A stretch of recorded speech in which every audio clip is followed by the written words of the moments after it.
নমস্কার, চলে এসেছি একটা রেসিপি নিয়ে। আজকে আমি শীতকালীন একটা সবজি বানাচ্ছি, পাঁচমিশালি সবজি।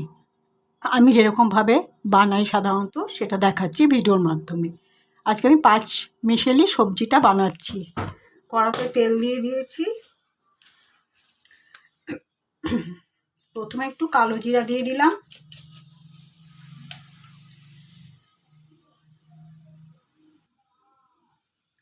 এবারে দিয়ে দেব আলু, ধুয়ে রাখা আলু এরভাবে কুটে নিয়েছি, আর হচ্ছে বেগুন। প্রথমে আলুটা দেব। আলুর পরে প্রথমে একটু নুন দিয়ে দিলাম।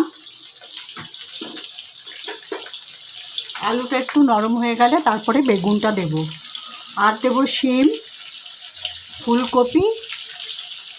এই ফুলকপিটাকে একটুখানি হালকা গরম জল করে একটু নুন দিয়ে বয়েল করে নিয়েছি, এটাকে একটু পরে দেব। আলু, বেগুন, ফুলকপি আর শিম আর টমেটো এই দিয়ে আমি তরকারিটা আজকে বানাচ্ছি। এবারে আমি এই বেগুনগুলো দিয়ে দিলাম।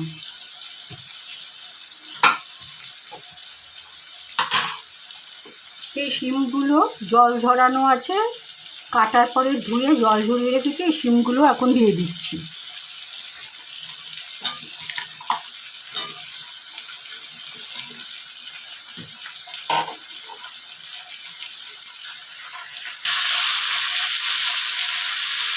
এবারে আমি হলুদ দিয়ে দিলাম।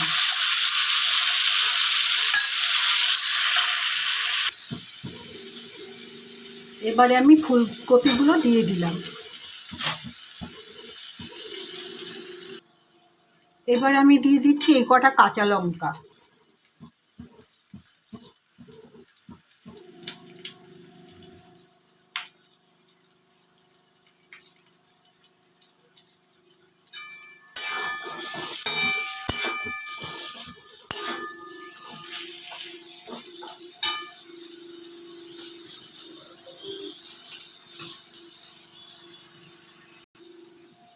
এবার আমি এই টমেটোটা 4 টুকরো করে দিয়ে দিচ্ছি। এই টমেটোটা দিয়ে দিলাম।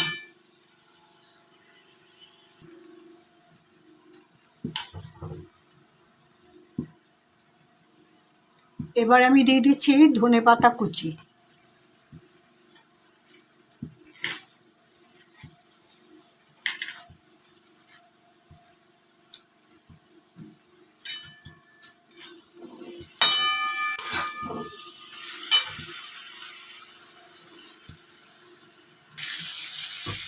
রান্নাটা পুরো তৈরি হয়ে গেছে। আমি এখন গ্যাস নিভিয়ে দিচ্ছি। রান্নাটাকে স্ট্যান্ডিং টাইমে রেখে ফিরে আসছি।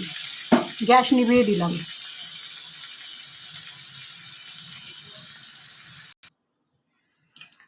পাঁচমিশালি তরকারি আমার তৈরি হয়ে গেছে। স্ট্যান্ডিং টাইমে রেখে আমি পাত্রর মধ্যে ঢেলে নিয়েছি পাঁচমিশালি তরকারি। আপনারাও ঠিক এরকমভাবে করবেন। কপিটাকে একটু ভাপ দিয়ে নেবেন, জলটা ফেলে দেবেন।